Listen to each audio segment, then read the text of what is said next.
Hello guys, welcome back to my channel. और हम लोग पढ़ रहे थे बिजनेस स्टडीज़, जिसमें हम लोगों ने पढ़ा था nature of significance of management. इसका हम लोगों ने इंट्रोडक्शन पार्ट और साथ ही साथ इसकी मीनिंग, इसकी कैरेक्टरिस्टिक्स पार्ट वन में कंप्लीट कर ली थी। तो आज हम लोग शुरू करते हैं इसका part two, objectives of management.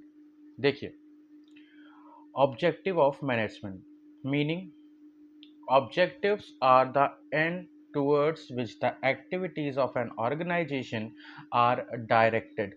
In any organization there are different objectives and management has to achieve all objectives in effective and efficient manner. क्या बता रहा है बेटा? बेटा ये बोल रहा है जो हमारा उद्देश्य होता है मैनेजमेंट का, मैनेजमेंट क्यों किया जाता है, इसका एक ऑब्जेक्टिव होता है, वो होता है अपने गोल को अचीव करना। तो डिफरेंट हमारे क्या होते हैं, ऑब्जेक्टिव्स होते हैं, और मैनेजमेंट का काम सिर्फ यही होता है कि उन ऑब्जेक्टिव को हमें इफ़ेक्टिव और एफिशिएंट मैनर से क्या करना होता है, कंप्लीट करना होता है। तो the managerial objectives of an organisation can be classified into three major categories. क्या बोला जा रहा है? बोला जा रहा है कि जो हमारे मैनेजरियल ऑब्जेक्टिव्स हैं ऑर्गेनाइजेशन के, उसको हम लोग तीन मेजर भागों में बांट सकते हैं। पहला क्या होता है, ऑर्गेनाइजेशनल ऑब्जेक्टिव। सेकंड क्या होता है, social objective. And third one is personal objective. तो आइए जानते हैं ऑर्गेनाइजेशनल ऑब्जेक्टिव क्या होता है, किसी भी ऑर्गेनाइजेशन का क्या गोल होता है। तो the objectives aim at prosperity and growth of the organisation. कोई भी ऑर्गेनाइजेशन होता है, उसका एकमात्र गोल ये होता है कि उसको ज़्यादा से ज़्यादा बेटा क्या मिले, प्रॉस्पेरिटी मिले, बहुत ज़्यादा से ज़्यादा क्या हो, उसकी ग्रोथ हो। ठीक है, तो किसी भी ऑर्गेनाइजेशन का मेन एम, मेन ऑब्जेक्टिव यही होता है। Generally it is assume that profit maximisation is the only objective of every organisation. हमेशा ये माना जाता है, ये एज्यूम किया जाता है कि प्रॉफिट मैक्सिमाइजेशन ही क्या कहलाता है हमारा, प्रॉफिट मैक्सिमाइजेशन ही हमारा कहलाता है बेटा main objective. But it is not true, ये सही नहीं है। The managers try to develop and attain variety of objectives in all management areas। तो जो मैनेजर्स होते हैं बेटा, वो ट्राई करते हैं, वो डेवलप करते हैं वैरायटी ऑफ ऑब्जेक्टिव्स की, वो हर एक एरिया तक क्या करें, पहुंच पाएँ। तो the three important organisational objective of our management are, तो हमारे तीन इम्पॉर्टेंट ऑर्गेनाइजेशनल ऑब्जेक्टिव होते हैं। पहला होता है बेटा सर्वाइवल, सेकंड वन होता है बेटा हमारा ग्रोथ, और थर्ड वन होता है, सॉरी, सेकंड वन होता है हमारा प्रॉफिट, एंड थर्ड वन बेटा हमारा क्या होता है, growth.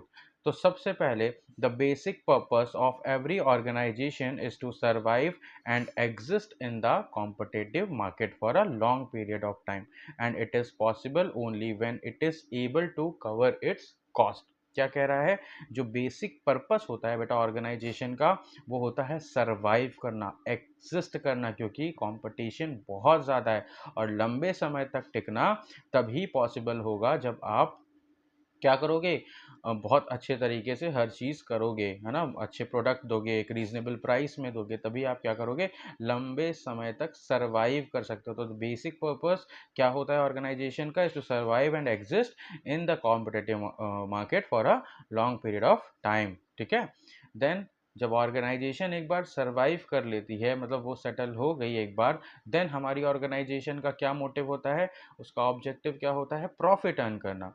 The most important objective of every organization is earning adequate amount of profit. Profit is an essential for survival, growth, expansion of business।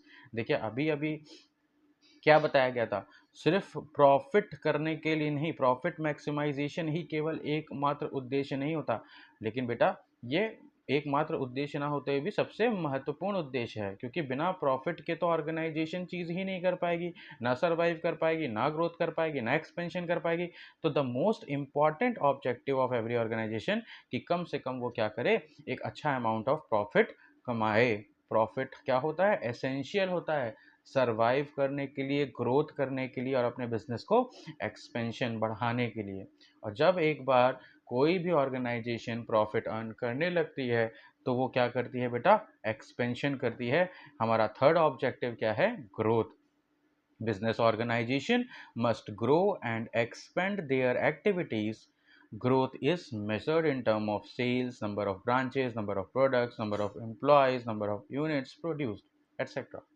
तो growth क्या होती है बेटा, बिजनेस में must grow and expand there activities, कि वो अपने आप को ग्रो करती हैं, एक्सपेंड करती हैं। अगर ग्रो को आपको मेजर करना हो तो आप किसी की सेल्स को देखो कि पिछले साल की सेल क्या थी, अभी क्या है, 10 साल पहले उसकी सेल क्या थी, 10 साल पहले, 10 साल बाद उसकी क्या है सेल, कितनी ब्रांचेस उस पर्टिकुलर बिजनेस की हम लोग फैला चुके हैं, कितने प्रोडक्ट्स है ना, नंबर ऑफ प्रोडक्ट्स मार्केट में हैं अवेलेबल या प्रोडक्शन हो रहे हैं, नंबर ऑफ एम्प्लॉयज़ उस ऑर्गेनाइजेशन में कितने काम कर रहे हैं, है ना, नंबर ऑफ यूनिट्स कितनी प्रोड्यूस की जा रही है।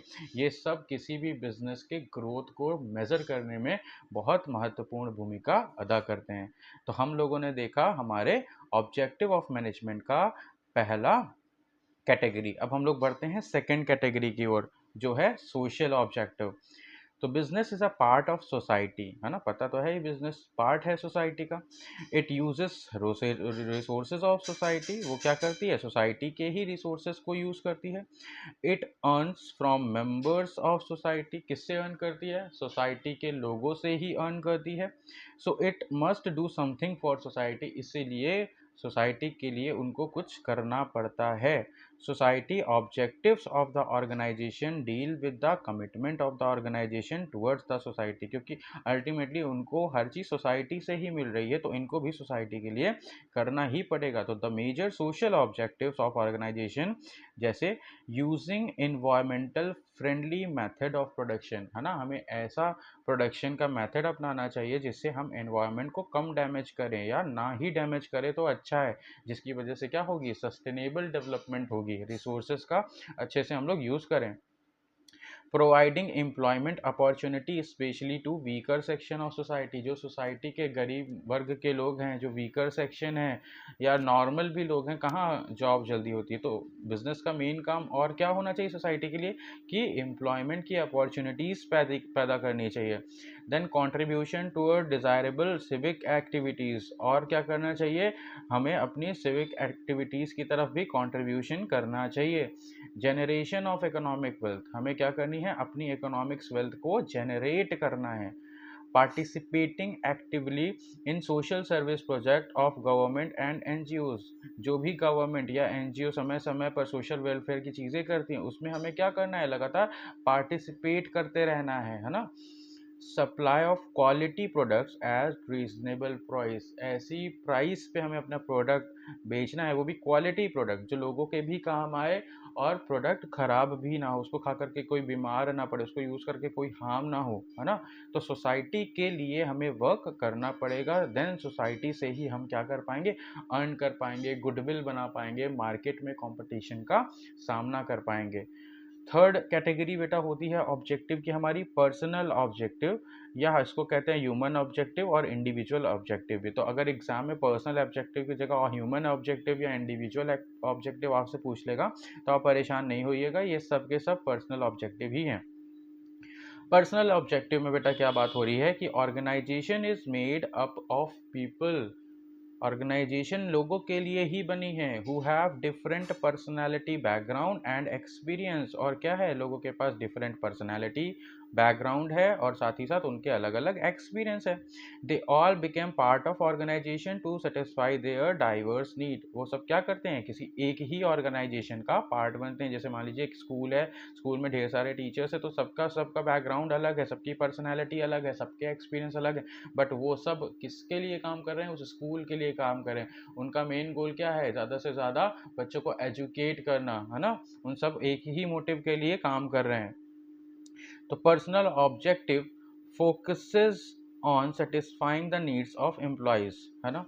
तो देखिए पहला क्या है, competitive salary to fulfil financial needs of employees. तो ऑर्गेनाइजेशन को क्या करना चाहिए, ऑर्गेनाइजेशन को करना चाहिए कि जो भी जो भी वहाँ पे बेटा काम कर रहे हैं लोग, उनको एक अच्छी सैलरी, एक एडिक्वेट सैलरी प्रदान की जाए, जिससे वो अपनी नीड्स को फुलफिल कर पाएँ, तभी तो वो अच्छे से यहाँ पे काम कर पाएंगे, वरना क्या होगा, वो सब काम छोड़ के चले जाएंगे या मन से काम नहीं करेंगे। Then promotion, training, personal growth and development of employees is to fulfill esteem and other higher level of needs of employees। उनका क्या करना है, समय समय पे हमको प्रमोशन देना है, उनकी ट्रेनिंग देनी है, पर्सनल ग्रोथ, डेवलपमेंट, ये सारी चीज़ें करनी है, ताकि वो एम्प्लॉयज़ भी क्या करें, हायर लेवल तक अपनी चीज़ों को लेके जा सकें।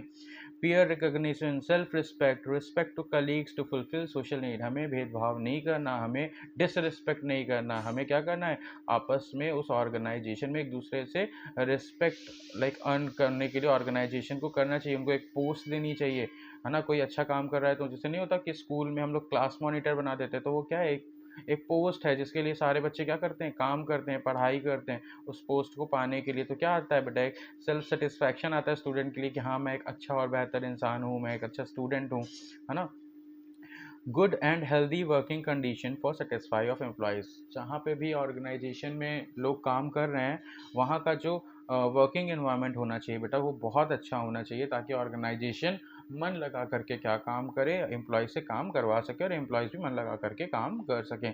अगर वहाँ पे बहुत हैक्टिक सिचुएशन होगी या बहुत मैस फैला होगा, तो बेटा कोई भी एम्प्लॉयज़ का मन नहीं करेगा कि ऐसी जगह पे काम करने का, वो ऑर्गेनाइजेशन को अपना फुल नहीं दे पाएंगे। ठीक है, देखिए यहाँ पे बकायदा क्या है, डायग्राम से बना के दिखाया है। जब आप एग्जाम्स में लिखेंगे अपने आंसर्स को, तो इन सब चीज़ों को बहुत ध्यान दिया करिए, क्योंकि ये आपके आधे एक नंबर जोड़ते हैं ना, आपको इफेक्टिव दिखाते हैं।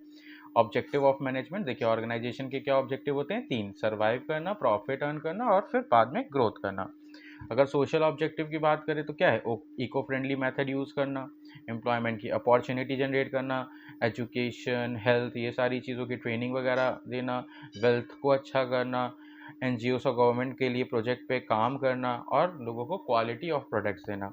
अगर पर्सनल ऑब्जेक्टिव की बात की जाए तो लोगों के लिए क्या करना चाहिए, लोगों के लिए चाहना चाहिए, उनको एक अच्छी सैलरी देनी चाहिए, अच्छा वर्किंग कंडीशन देना चाहिए, अच्छा रिकग्निशन देना चाहिए, उनका ट्रेनिंग और डेवलपमेंट समय समय पर करवाते रहना चाहिए। तो ये सारे कुछ ऑब्जेक्टिव्स हैं, इन तीन कैटेगरीज में बटे हैं, जिसको कि आप बहुत अच्छे से लर्न करिएगा और लिखने की प्रैक्टिस करिएगा। चलिए आगे चलते हैं। आगे बताया बेटा इम्पोर्टेंस ऑफ मैनेजमेंट, मैनेजमेंट के महत्व क्या है, what is the importance of management. तो successful organisation does not achieve its goal by chance, है ना। कोई भी सक्सेसफुल ऑर्गेनाइजेशन होती है वो कभी भी अपने गोल को बाय चांस अचीव नहीं करती, but by following deliberate process called management, है ना। वो क्या करती है, वो फॉलो करती है अपने मैनेजमेंट के प्रोसेस को। What is the management of process, it's planning, है ना, organising, staffing, directing, controlling. On the other hand lack of proper management result in wastage of time, money and efforts. अगर आप management नहीं करोगे तो आप पाओगे कि आपने बहुत सारा टाइम, बहुत सारा पैसा, बहुत सारे एफर्ट्स को क्या किया, वेस्ट कर दिया। Most of business fail due to poor management, आप ये भी देखिए कि बहुत सारे बिजनेस फेल हो जाते हैं क्योंकि वहाँ का मैनेजमेंट अच्छा नहीं होता। Management is a life giving elements in every business. Management आप अपने बिजनेस क्या, आप अपनी ज़िंदगी में भी उतारेंगे तो आपको अपना पर्सनल गोल भी अचीव कर सकते हैं। Without management the resources of production remain resources and shall never became the production. जितने भी रिसोर्सेज है बेटा, बिना मैनेजमेंट के वो सिर्फ रिसोर्सेज ही हो जाएंगे, कभी भी प्रोडक्शन का पार्ट नहीं बन पाएंगे। In the absence of management no organisation can run successfully. तो बिना मैनेजमेंट की एब्सेंस के हम क्या कर पाएंगे, कभी भी सक्सेसफुल नहीं हो पाएंगे। तो इम्पॉर्टेंस ऑफ मैनेजमेंट क्या है, मैनेजमेंट हेल्प इन अचीव ग्रुप गोल। देखिए हर एक ऑर्गेनाइजेशन का मेन गोल क्या होता है, ज़्यादा से ज़्यादा प्रॉफिट अर्न करना, है ना। तो हमें अपना ग्रुप गोल अचीव करना है। ग्रुप गोल कैसे अचीव होगा, जब हम मैनेजमेंट अच्छे से करेंगे। Management is required not for itself but for achieving the goal of the organisation. अब जैसे टीम इंडिया है, इस समय टेस्ट मैच चल रहा है, उसमें शुभमन गिल देखिए 400 रन मार दिया है, 269 सेट फर्स्ट इनिंग में मारा था अभी भी उसने, एंड 161 उसने सेकेंड वाली इनिंग में मार दिया। अब अगर वो अपने लिए खेलता तो क्या वो टीम को जिता पाता, नहीं, लेकिन उसने क्या किया, टीम को डिक्लेरेशन दिलाया। अब देखिए 3 विकेट गिर गए, वरना अगर सोचिए वो पूरा दिन वैसे ही खेलता रहता तो वो ईजिली 200 कर लेता, बट ये उसका क्या होता, खुद का माइलस्टोन होता। क्या वो इंडिया मैच जीत पाती, पता नहीं। तो लेकिन अब कम से कम क्या है, जीतने के चांसेस है। अब मैं जिस दिन, आज संडे को जैसे रिकॉर्ड कर रहा हूँ, तो आज मैच फाइनल है, आज पता चल जाएगा इंडिया जीती कि नहीं, सिर्फ 7 विकेट चाहिए। तो इसी तरीके से हमें क्या करना होता है, ऑर्गेनाइजेशन के गोल को देखना पड़ता है, ना कि अपने सेल्फ माइलस्टोन को पूरा करना। Management tries to integrate the objective of individuals along with organization goal. Management direct the effort of all the individuals in the common direction of achieving organization goal. Management क्या करता है, organisation को एक direction देता है कि सारे के सारे लोग उसी डायरेक्शन पे क्या करते हैं, वर्क करते हैं। Management increases efficiency. दूसरा इंपॉर्टेंस क्या है बेटा, मैनेजमेंट आपकी एफिशिएंसी को लगातार इंक्रीज करता है। मैनेजर्स क्या करते हैं, try to reduce the cost, है ना, वो प्राइस नहीं बढ़ाते, वो कॉस्ट को कम करने की कोशिश करते हैं एंड इम्प्रूव करते हैं अपनी प्रोडक्टिविटी, ताकि ज़्यादा से ज़्यादा प्रोडक्शन हो, मिनिमम वेस्टेज हो रिसोर्सेज का। ये कैसे होता है, बेटर प्लानिंग होगी, ऑर्गेनाइजेशन स्टाफिंग डायरेक्ट, मतलब एक तरीके से मैनेजमेंट के प्रोसेस के द्वारा। तो कोई भी ऑर्गेनाइजेशन के मैनेजर्स कैसे करेंगे कम कम से कम कॉस्ट, कि आप किसी भी काम को लगातार करते रहिए, तो आपके अंदर एफिशिएंसी आ जाएगी। एफिशिएंसी हो जाएगी तो वेस्टेज वगैरह कम होंगे, चीज़ों को आप अच्छे से यूटिलाइजेशन करोगे, तो क्या होगा, ज़्यादा से ज़्यादा प्रोडक्शन होगा, कम कॉस्ट पे होगा, तो आपको प्रॉफिट भी अच्छा खासा होगा। तो मैनेजमेंट इंक्रीज करता है बेटा किसको, एफिशिएंसी को। थर्ड इंपॉर्टेंस बेटा हमारा क्या बता रहा है, थर्ड इंपॉर्टेंस हमारा बता रहा है, management creates a dynamic organisation. Management क्या क्रिएट करता है बेटा, डायनेमिक। डायनेमिक मतलब लगातार चेंज होने वाले चीज़ें। तो organisation have to survive in dynamic, क्योंकि क्या होता है बेटा, एनवायरनमेंट हमेशा चेंज होता रहता है। So managers keep making changes in the organisation to match the environment change. जैसे इन्वायरमेंट चेंज हो रहा है बेटा, वैसे वैसे हमें अपने बिजनेस को भी लगातार अपडेट करना होता है।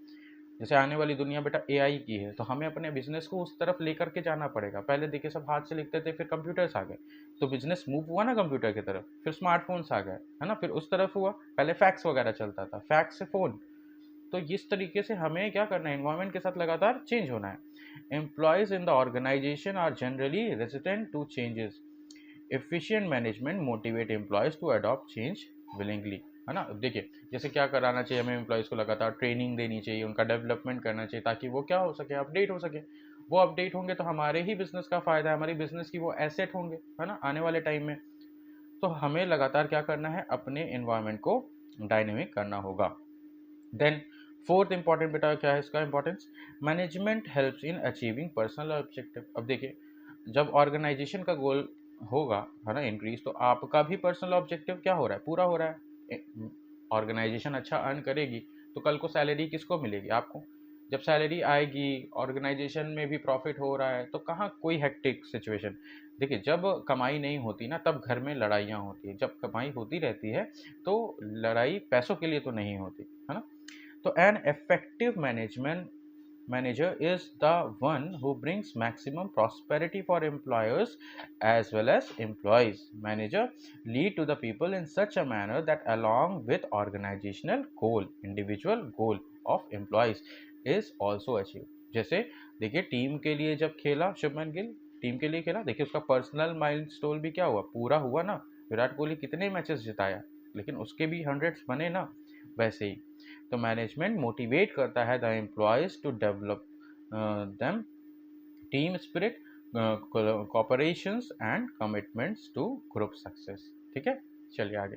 इसका लास्ट इंपॉर्टेंस है बेटा, मैनेजमेंट हेल्प करता है इन डेवलपमेंट ऑफ सोसाइटी। मैनेजमेंट क्या हेल्प कर रहा है, development of society. An organization has multiple objectives to serve the purpose of different groups of societies such as employees, customer, community, etc. To achieve these multiple objectives, management provide करता है कि उनको क्या करे, good quality product और service दे, लोगों को employment की opportunity दे, नई नई टेक्नोलॉजी को वो अडॉप्ट करे, leading the organisation activity towards the growth and development of society. तो ये हमारे कुछ इंपॉर्टेंट्स थे बेटा। कभी कभी एग्जाम में 2 नंबर 3 नंबर में मार्क्स में पूछा जाएगा what is the importance of management, तो आप लिखिएगा management helps in achieving group goal, management increase efficiency, management create a dynamic organisation, management help in achieving personal objective and management helps in development of society. ठीक है बेटा, चलिए next topic की तरफ चलते हैं। नेक्स्ट टॉपिक है हमारा नेचर ऑफ मैनेजमेंट। कैसा नेचर है, कैसी प्रकृति है हमारे मैनेजमेंट की। मैनेजमेंट को बेटा हिंदी में प्रबंध कहते हैं ना, जो भी बेटा कमेंट किया है सुन लो। मैनेजमेंट को हिंदी में क्या कहते हैं? प्रकृति। प्रकृति क्या है? नहीं, मैनेजमेंट को प्रबंध कहते हैं। तो क्या प्रकृति है हमारे प्रबंध की? Nature of management. Management has evolved over a period of time along with modern organisation. Management क्या हुआ है? लगातार इवॉल्व हुआ है एक समय के साथ मॉडर्न ऑर्गेनाइजेशन में। It has grown into dynamic subject with its own special characteristics, है ना, बिल्कुल समय के बदलते हुए साथ और अपनी कुछ विशेषताओं के द्वारा। However one question that need to be addressed pertaining to the nature of management is whether management is science, art or profession। कि मैनेजमेंट हमारा क्या है? विज्ञान है, कला है या एक प्रोफेशन है? अब बताइए, कॉमर्स आप लोगों ने लिया है, कॉमर्स के साथ साथ आप साइंस और आर्ट समय समय पर पढ़ते रहते हैं। तो आपने देखिए तीनों ही चीज़ पढ़ लिया, आपने साइंस भी पढ़ लिया, आपने आर्ट भी पढ़ लिया, आपने कॉमर्स पढ़ लिया। तो मैनेजमेंट क्या है बेटा? मैनेजमेंट साइंस भी होता है और मैनेजमेंट आर्ट भी होता है। मैनेजमेंट एज अ साइंस क्यों है मैनेजमेंट साइंस? आइए देखते हैं। Science can be defined as a systematic and organised body of knowledge, है ना। साइंस क्या कहते हो? साइंस को कैसे डिफाइन करोगे? मतलब ये क्या होता है? एक सिस्टमैटिक वे में होता है ना, proper organised body of knowledge based on logical observe finding facts event, सारी चीज़ें होती हैं, तभी हम इसको क्या मानते हैं? साइंस मानते हैं। हवा में साइंस नहीं काम करता है ना, साइंस के प्रॉपर रूल्स रेगुलेशन चीज़ें होती हैं। Science comprises exact principle which can be verified and it can establish cause and effective relation। ये cause and effective relation में काम करता है, हवा में बातें नहीं करता। तो अगर साइंस की कैरेक्टरिस्टिक्स देखें तो सिस्टमैटिक बॉडी ऑफ नॉलेज होती है, प्रिंसिपल्स इसमें होते हैं और पूरा यूनिवर्स क्या करता है? इसको वैलिडेट करता है। यही होता है साइंस। तो बेटा मैनेजमेंट भी यही है। मैनेजमेंट में भी सिस्टमैटिक बॉडी ऑफ नॉलेज है, मैनेजमेंट के भी प्रिंसिपल है, मैनेजमेंट को भी यूनिवर्स क्या करता है? वैलिडेट करता है। इसका मतलब क्या है? ये साइंस है ना बेटा। चलिए देखिए next, management is an art. अच्छा, आर्ट क्या होता है? चलिए ये भी देख लेते हैं। आर्ट को अगर हम डिफाइन करें तो ये क्या होता है? एक skilful and personal application of knowledge in a creative way to achieve the desired result. बिल्कुल, जिसमें आप थ्योरेटिकल सारी चीज़ों को लेकर के चलोगे, आपके पास प्रॉपर उस चीज़ की जानकारी होगी और उसको क्रिएटिव वे से क्या करोगे? आप अचीव करोगे, तो आर्ट कहलाता है। तो देखिए हमारे मेन फीचर मैनेजमेंट के भी यही है। एग्जिस्टेंस ऑफ थ्योरेटिकल नॉलेज बिल्कुल मैनेजमेंट की है, चीज़ें सिस्टमैटिक वे में है कि नहीं है।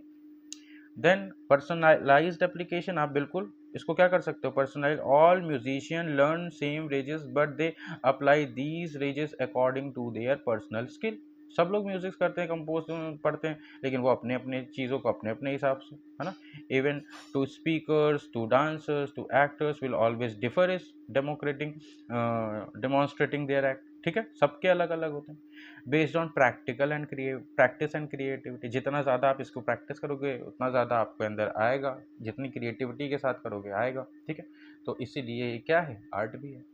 ऐसा नहीं है कि मैनेजमेंट के रूल्स और रेगुलेशन नहीं, प्रिंसिपल नहीं है, लेकिन आप इसमें क्या कर सकते हो? ऑब्जर्व करके अपने से भी इसमें आप बेटर कर सकते हो, है ना। मैनेजमेंट कोई ऐसा नहीं है कि हवा में की गई चीज़ है, लेकिन मैनेजमेंट में भी आप क्या कर सकते हो? नई नई रिसर्च कर सकते हो, खोज कर सकते हो और फिर उसको अपने हिसाब से करो। तो देखिए मैनेजमेंट क्या है? बोथ साइंस और art. Management is a both science as well as art। Like science, it has systematic and well organized body of knowledge, and like art, it requires personal skill, बिल्कुल, creativity, practice to apply such knowledge in the best possible way। Science and art is not contrast to each other, both exist together in every function of management। और ये management के हर process में होता है बेटा, है ना। हर एक प्रोसेस, चाहे वो प्लानिंग हो, ऑर्गेनाइजिंग हो, स्टाफिंग हो, डायरेक्टिंग हो या कंट्रोलिंग। ठीक है। Management as a profession. Profession को अगर हम डिफाइन करें तो profession can be defined as an occupation backed by specified knowledge and training in which entry is restricted, है ना। आप लोग एमबीए वगैरह का कोर्स करते हो, प्रॉपर ट्रेनिंग होती है जिसमें एंट्री क्या है? रिस्ट्रिक्टेड है। द मेन फीचर्स अगर हम प्रोफेशन की बात करें तो क्या होता है? Well defined body of knowledge, proper training, development, principles. ठीक है, so presently the features of profession is present in management also. आपको पता है सारी की सारी चीज़ें क्या है मैनेजमेंट में। Scholar are studying various business situation and trying to develop new principle to tackle this. ठीक है। ऊपर से रिस्ट्रिक्टेड एंट्री, तो जो the entry to a profession है इज रिस्ट्रिक्टेड है। An examination of degree, for example a person can practice as a doctor only when he is having MBBS degree. इसी तरह क्या होगा, whereas there is no legal restriction on appointment of a manager. Anyone can become a manager irrespective of the education qualification. But now many companies ने क्या कर दिया है, prefer कर दिया है कि मैनेजर्स के पास क्या होनी चाहिए, जैसे डॉक्टर्स के पास एमबीबीएस की डिग्री वैसे मैनेजर्स के पास एमबीए होना चाहिए। So presently the features of profession is not present in management, but very soon आपको दिखेगा कि क्या हो जाएगा, ये कंपलसरी हो जाएगा।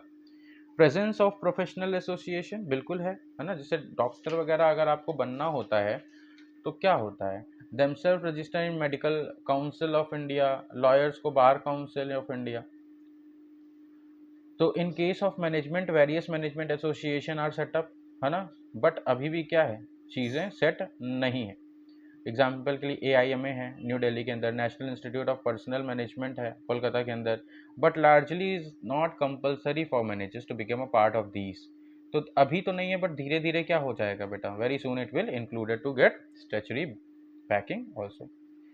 एग्जिस्टेंस ऑफ एथिक्स कोड, है ना, तो एथिक्स कोड की अगर बात की जाए तो for every profession there are set of ethical codes fixed by professional organisation and are binding on all the professions of that profession. In case of such management there is growing emphasis on ethical behavior of management. All India Management Association AMA has devised a code of conduct for Indian managers. But अभी legally क्या है, compulsory नहीं है, तो आगे हो सकता है आपको देखने को मिले। इसी तरह बेटा सर्विस मोटिव भी है, अभी नहीं है लेकिन आगे क्या मिलेगा आपको देखने को मिल जाएगा। तो इसीलिए हम इसको अभी एज अ प्रोफेशन, है ना, चीज़ें नहीं है, बहुत जल्दी आपको देखने को मिल जाएगी अगर कंक्लूजन बात की जाए तो। जैसे on comparing the features of profession with management we can conclude that presently all these features of profession are not present in management, but very soon, maybe by next decade, this will be included in management with statutory backing. So we can say management is on the path of becoming a profession. तो management अभी profession नहीं है, बन जाएगा। ठीक है, तो धीरे धीरे सब्र करिए, 10 सालों तक आपको चीज़ें दिख जाएंगी। कुछ क्वेश्चंस हैं बेटा, ये क्वेश्चंस को मैं आपको अलग से वीडियोस में बाद में समझाऊंगा, ठीक है, और केस स्टडीज़ पे भी आऊँगा, है ना, लेकिन वो थोड़ा सा जब एग्जामिनेशन थोड़ा सा आएगा तो एक एक केस स्टडी पे बात होगी। मैं कोई भी एक टॉपिक आपसे छोड़ूंगा नहीं, तो हर एक टॉपिक आपका कवर होगा। और फिलहाल मैं इस चैप्टर को ख़त्म करता हूँ। जैसे हमारा नेक्स्ट टॉपिक क्या है, लेवल ऑफ मैनेजमेंट। आइए देखते हैं लेवल ऑफ मैनेजमेंट क्या है। तो लेवल ऑफ मैनेजमेंट क्या है बेटा, management does not refers to single individual but it refers to group of persons working at different levels who have bound together in a hierarchy of relationship.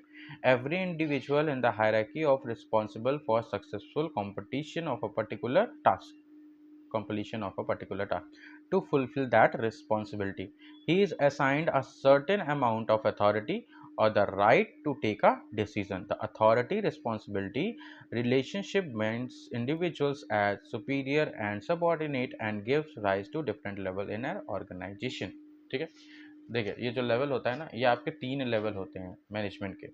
The main level of management कौन कौन से होते हैं, 3। एक होता है top level, middle level और supervisory level. Top level में हमारे कौन कौन होते हैं बेटा, board of directors, chairman general, managers, president, vice president, CEO, CFO and chief operating officer. ये सब का काम होता है बेटा क्या, रूल्स कंडक्ट, है ना, सारी चीज़ें करना, ये इनका मेन काम होता है। प्लानिंग पे ये ज़्यादा फोकस करते हैं, कैसे चीज़ें चलने वाली हैं, ये सारी चीज़ों को वो देखते हैं। ठीक है, ये एक तरीके से टॉप लेवल मैनेजमेंट में आते हैं। फिर आते हैं आपके मिडिल लेवल मैनेजमेंट। इसमें सारे के सारे मैनेजर्स आपको दिख जाएंगे, जैसे purchase manager, sales manager, marketing manager, executive officer, plant superintendent, divisional heads, department heads, ये सब आपके कहाँ आते हैं, मिडिल लेवल मैनेजमेंट। फिर इसके बाद बेटा आपका आता है लोअर लेवल, या इसको सुपरविजरी लेवल भी कहते हैं। इसमें भी आपके सुपरवाइजर, सुपरिटेंडेंट, फॉरमैन, है ना, सेक्शन ऑफिसर, क्लर्क, सब डिटर्म, ये सारे के सारे आपके किस में आते हैं, सुपरवाइजरी लेवल ऑफ मैनेजमेंट में आते हैं, मतलब लोअर लेवल मैनेजमेंट। ठीक है, तो बेटा ये आपके तीनों मैनेजमेंट हैं, टॉप लेवल, मिडिल लेवल, ये आपका ज़्यादा इंपॉर्टेंट टॉपिक तो नहीं है, तो इसके फीचर्स लिखे हुए हैं, तो इसको आप लोग अकॉर्डिंग आप अपने कर लीजिएगा। मैं आपको लेवल्स ऑफ मैनेजमेंट शॉर्ट में बताता हूँ। जैसे टॉप लेवल क्या करता है बेटा, to integrate diverse elements and coordinate the activities, welfare and survival of organization, analyze business environment and its implications, responsible for all the activities of the business, है ना। ये सारी चीज़ों को कौन देखता है, टॉप लेवल। मिडिल लेवल क्या करते हैं, जो भी इन लोगों ने प्लान्स बनाए उसको फॉर्म करते हैं, टॉप लेवल ऑफ मैनेजमेंट के, इंटरप्रेट करते हैं इनकी सारी पॉलिसीज़ को जो टॉप मैनेजमेंट के द्वारा की गई है, इंश्योर करते हैं कि सारी चीज़ें क्या हो, वैसी ही हो, असाइन करते हैं ड्यूटीज़, है ना, नीचे के लोगों को, मोटिवेट करते हैं अपने ऑब्जेक्टिव को पूरा करने के लिए अपने नीचे के लोगों को, कोऑपरेट करते हैं अपने अदर डिपार्टमेंट के साथ, रिस्पॉन्सिबल होते हैं बेटा ये फर्स्ट लाइन मैनेजर्स के। अभी आपके लोअर लेवल वाले लोग क्या होते हैं, ये क्या करते हैं, गुड वर्किंग कंडीशंस क्रिएट करने की कोशिश करते हैं, वर्कर्स की सेफ्टी का ध्यान रखते हैं, ये क्वालिटी ऑफ स्टैंडर्ड मेंटेन करने का ध्यान रखते हैं, ये वेस्टेज को बचाने का ध्यान रखते हैं, ये सारी की सारी क्वालिटी के क्या होते हैं, रिस्पॉन्सिबल होते हैं। तो ये इन सबके काम होते हैं। टॉप लेवल का काम करते हैं, मिडिल लेवल का, और लोअर लेवल। अब इसके बाद बेटा आता है फंक्शन ऑफ मैनेजमेंट। तो बिल्कुल रटने की जरूरत नहीं होती है, 5 फंक्शन ऑफ मैनेजमेंट है, ये आपके चैप्टर से आने वाले टाइम में, है ना, 4th 5th 6th 7th 8th आपका ये 4 chapter planning, 5th organising, 6th staffing, 7 directing and controlling. तो अगर आपसे कभी भी पूछे what is the process of management, what is the functions of management, तो आप आंख बंद करके बता देना कि जो हमारे मैनेजमेंट के कार्य होते हैं वो 5 होते हैं। सबसे पहले प्लान बनाना बेटा, प्लान के बिना कोई चीज़ हो नहीं सकती।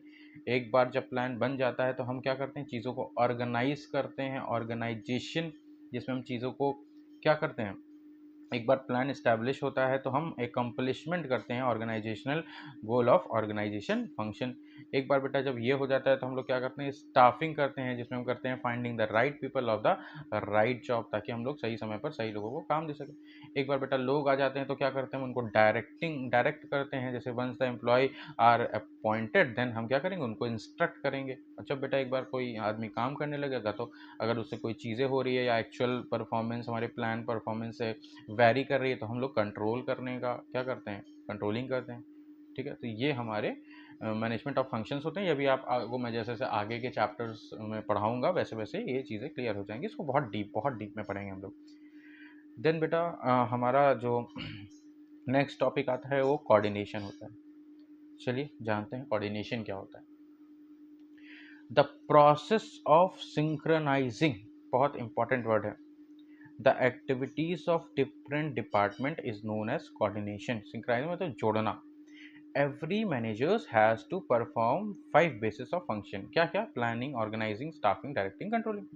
These functions are linked and synchronised by a concept called coordination. ये 5 के पाँचों क्या है, आपस में जुड़े हुए हैं।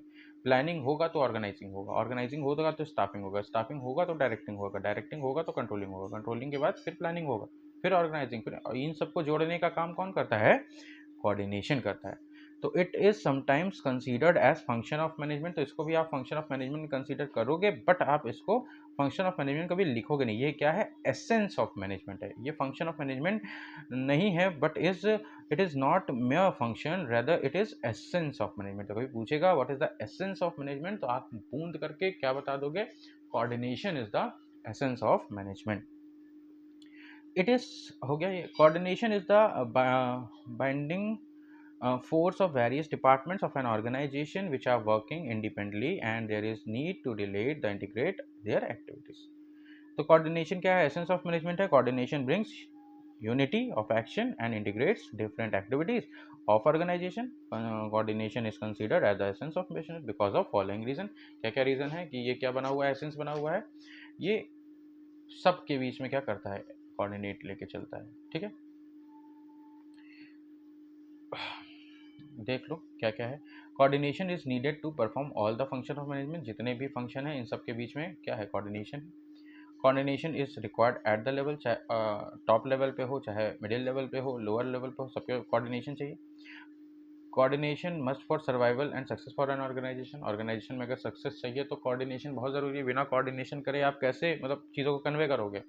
तो अगर सक्सेस चाहिए तो कोऑर्डिनेशन होना ही होना चाहिए। कंक्लूजन अगर हम इसका कहें तो क्या कह सकते हैं, coordination therefore involves synchronizing of different actions of efforts of the various units of organization. It ensures planned objectives and achieved with minimum cost.